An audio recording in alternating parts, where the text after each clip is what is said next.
Dota 2 is one of the best games ever made. There were honestly times where I felt like it is a 10 out of 10. Best game ever, best MOBA I ever played, best game I ever played, better than Heroes of the Storm, better than Warcraft 3 even. In the moments that I was enjoying it, the game was insane. And you kind of hear it already. I'm not enjoying it as much right now, but it's not because it's not a good game. It has the best client that I've ever played with. The music is okay, the gameplay is insane, insanely good, very satisfying when you win. It constantly drives you to strive to get better and so on and so forth. But there's just one little problem. Some members of the community. I'm not going to generalize and say it's everybody, but there's too many. Too many people that are either watching or that you're playing with in solo queue ranked that just don't know how to have a good time anymore. These people are afraid of failure. They're afraid and paranoid of their teammates all the time. They don't know what it's like to just have fun anymore, to practice, to try and get better, that it's sometimes okay to lose. So I'm not sure if I feel like playing the game anymore. This is not definitively the end for me. I recently took a 3-week break and I had a great time playing all kinds of different games. But in those 3 weeks, I didn't really miss Dota 2. I took the break because there were too many people that came to my chat if I'm practicing something that I'm not good at yet. And then saying, hey streamer, this hero that you're practicing that you're not good at yet, you're not good at him yet. Except the way that they say it is, this is 1k MMR at best. I'm 6k MMR by the way. Took me 1.5 years.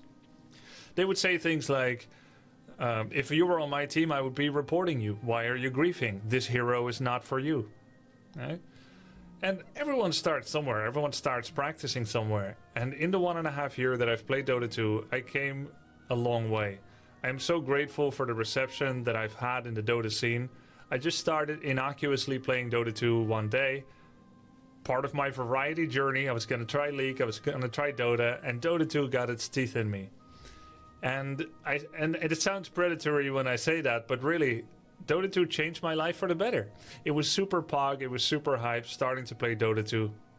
The community was very welcoming. Pro players, streamers, they either knew me from Warcraft 3 times and my accomplishments, or they were curious to get to know me. And I was curious to get to know them. Now, I know the game a lot better, and I appreciate the heck out of the Dota 2 creators that are there. People that have coached me, pro players, people that are casting the big events like Dream League and TI. I'll always be grateful for the people that I've met through Dota 2, both my viewers and fans, as well as the creators and streamers and casters. I've had such a good time with the game Dota 2. But why do I keep talking about it in past tense? Well, too many times, some of the games that I play in has people on my team that I just feel like I don't want them to win. They're acting like a toxic asshole, and I don't feel like they deserve the win, even if we still might be able to get it. You see, as a pro gamer of 11 years, I learned to deal with defeat. I am remarkably okay with losing, maybe sometimes too much, because that's what being a pro gamer is often about. It's learning how to process losing. But a lot of the players that I play with in Dota 2 don't know how to process it. They're so terminally online in Dota 2 that they've become a vengeful spirit.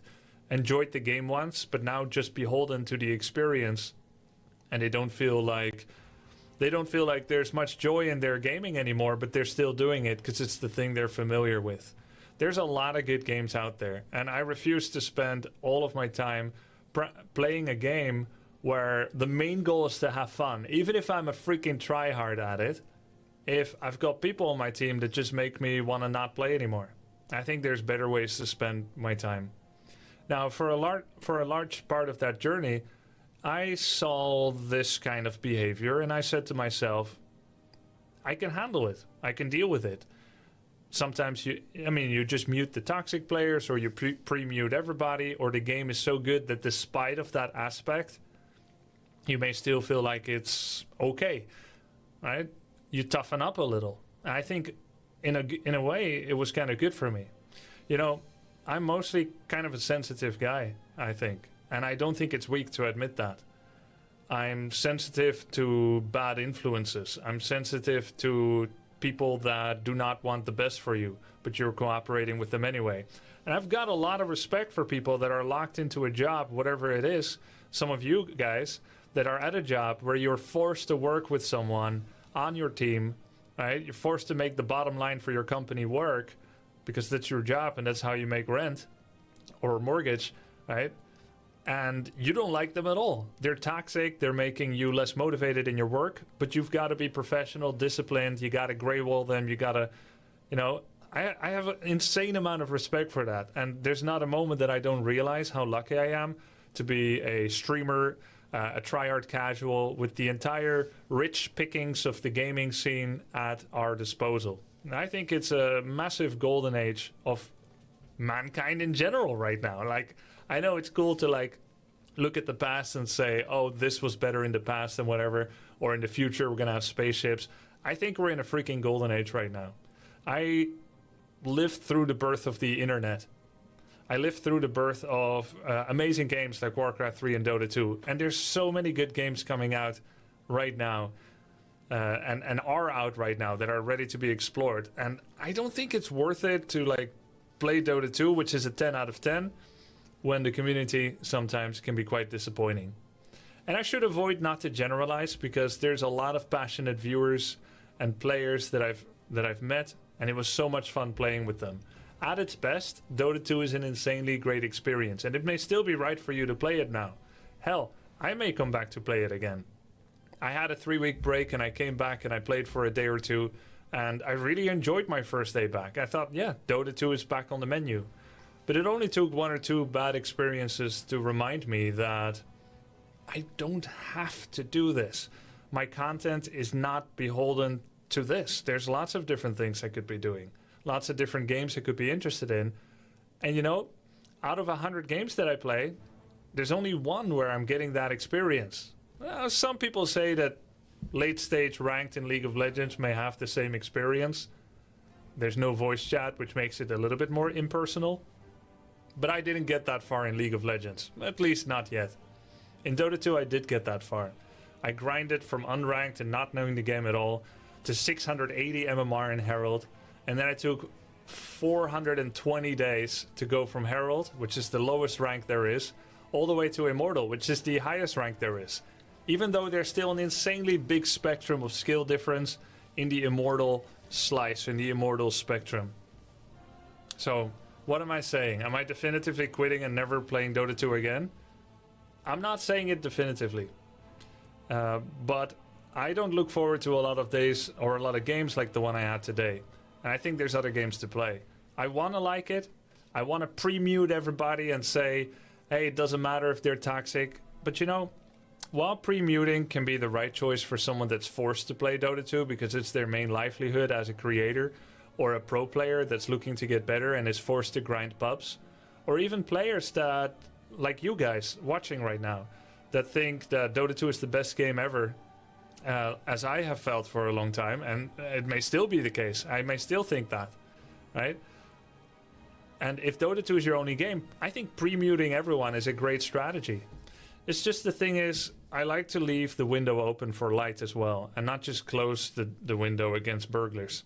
I like it when you get those magical experiences, when you've got people on your team, all kinds of different accents, all kinds of different ethnicities and backgrounds and styles and characters, and some people are flamboyant and some people are introvert, right? And you hear all kinds of voices, but you're all working there for a common good of trying to win that game. I think that's wonderful, and it makes the victory feel even better. There's many times I played League or Heroes of the Storm after embarking on my Dota 2 journey where I felt like I was missing voice chat or many of the other functionalities that Dota 2 comes with. But what I don't miss is people giving up at first blood. What I don't miss is people calling each other dog water, dog shit, and you should uninstall, and you're the worst ever, and you're boosted, and you bought an account. Sometimes it's funny to hear that kind of diatribe, and sometimes it's just exhausting. And what always happens in me, I have been a competitive player for a very long time, even before I started competing in tournaments. I would compete against my brothers, or I would compete online before I was a tournament player, right? And most of that was one-on-one. team games are a new formula for me that basically started with Heroes of the Storm, as I haven't really played a lot of FPS, and it continued with Dota 2. And in team games, and in general in life, I like to think that when I'm cooperating with someone on the same side, we can set aside some differences to work towards the common good. We can avoid things getting nasty because I see my teammates as a resource. I try not to tick them off and annoy them because I'm trying to win that game together, and then we can move on our separate ways. But a lot of people can't do that. The moment I see someone on my team that's actively trying to lose, starting to use their abilities in a griefy way because they felt that there was an infraction against them by me or by anyone, when you tell them to chill out when they're constantly whining, the moment it gets to that point where I see they're actively starting to grief, my interest level in playing the game properly and my mood levels drop quite a lot. That's me. I can't change that about myself, which means that I'm no longer playing to win, which is a very alien feeling for me. And I think it's a waste of time to spend my time like that. I have better experiences that I want to get out of games and out of life than that. So for now, I don't know where it's going to go. I might go play Dota 2 in a 5-man pickup team, right? Trying to find people and play together with. Then I'll never have that experience again. Kind of isolating myself from the solo queue that I've often actually preferred in MOBAs. I love solo queuing in general. So it would be kind of an alien approach for me, and trying to avoid having random teammates. When it's exactly that random teammates component that I've always found so enjoyable. Coming together, you know, it's kind of RNG in itself. Warcraft 3 has RNG in the damage range and what items you can find. And Dota 2 has RNG what kind of teammates you're going to get. Are you going to have good teammates, bad? Good mood, bad? That's all part of it. But sometimes it just gets a bit too much. And I think I've taken enough of a break and done enough comebacks to realize that I'm not in some kind of short-term or long-term tilt. I have kind of lost interest to spend my time with teammates like that. And it's such a shame. If the community was better, Dota 2 would be one of the most fun communities to be a part of. Because there's lots of intelligent players, there's lots of passionate players, there's lots of people that are so passionate about the game. It is so cool to see a community of viewers and chatters and commenters that see all these little vagaries, all the little minutiae of the game, that appreciate all the skill that goes into high-level play. We could be watching a tournament together and me, the vaunted pro gamer, doesn't see as much detail as someone in chat that I don't know what rank they are, but they're an experienced viewer, and they pick up on all these cute little details. That's what actually attracted me to streaming in the first place, more than a decade ago. To realize that there's people out there like me that love the details of complex games. And that part is still beautiful. I'm not shitting on the game or even on the community. I'm just telling you where I'm at with it right now. So you may see less Dota 2 from me, maybe a lot less. I'll be exploring other games.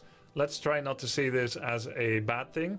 Let's be grateful for the time that we've had together, and hopefully we can have more experiences like this. I am very grateful for it. I'm happy to have met all of you and to have enjoyed these. And I have a new TV series to look at, Dream League TI. I can now, and this was part of the reason why I played Dota 2 and League as well, because I wanted to understand worlds. I wanted to understand TI, these big gaming phenomena. And I'll always have that. I'll always understand the game to some degree. That's it for now, for me, with my thoughts on Dota 2 and its community. Hope you understand a little bit more about where I'm coming from. And I'll see you guys around with all the different games I'll be playing.